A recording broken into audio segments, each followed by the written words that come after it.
अब जीवन मुक्ति अवस्था का फल, जो परम सुख, उसका वर्णन करते हैं। संपूर्ण विषयों के विषय आसक्ति के त्याग करने से उत्पन्न होने वाली चित्त की स्थिरता कौपीन मात्र में आसक्ति करने से भी नहीं प्राप्त होती। इस कारण मैं त्याग और ग्रहण के विषय आसक्ति का त्याग करके सर्वदा सुख रूप से स्थित हूँ। यदि व्रत तीर्थ आदि सेवन करे तो शरीर को खेद होता है, और यदि गीता भागवत आदि स्रोतों का पाठ किया जाए तो जिह्वा को खेद होता है, और यदि ध्यान समाधि की जाए तो मन को खेद होता है। इस कारण मैं इन तीनों दुखों का त्याग करके सुखपूर्वक आत्मस्वरूप के विषय स्थित हूँ। वादी शंका करता है कि वाणी, मन और शरीर, इन तीनों के व्यापार का त्याग होने से तो तत्काल शरीर का नाश हो जाएगा, क्योंकि इस प्रकार के त्याग से अन्न जल का भी त्याग हो जाएगा। फिर शरीर किस प्रकार रह सकेगा? इसका समाधान करते हैं। शरीर इंद्र आदि से किया हुआ कोई भी कर्म आत्मा का नहीं हो सकता है।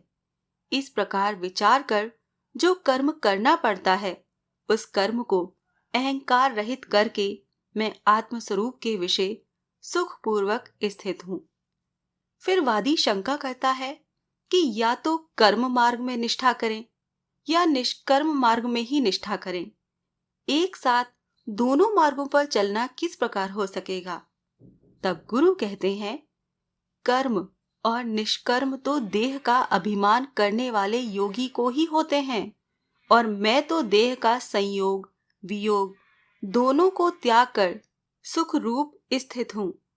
लौकिक व्यवहार के विषय भी मेरे को अभिमान नहीं है, क्योंकि स्थिति, गति तथा शयन आदि से मेरा कोई हानि लाभ नहीं होता है।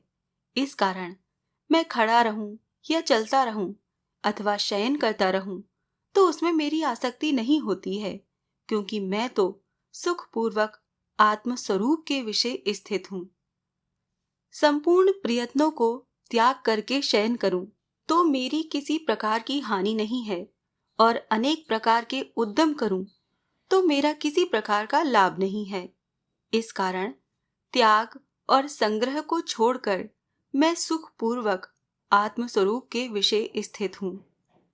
भाव जो जन्म उनके विषय अनेक स्थानों में सुख दुख आदि धर्मों की अनित्यता को देखकर और इसी कारण शुभ और अशुभ कर्मों को त्याग कर मैं सुखपूर्वक आत्मस्वरूप के विषय स्थित हूँ।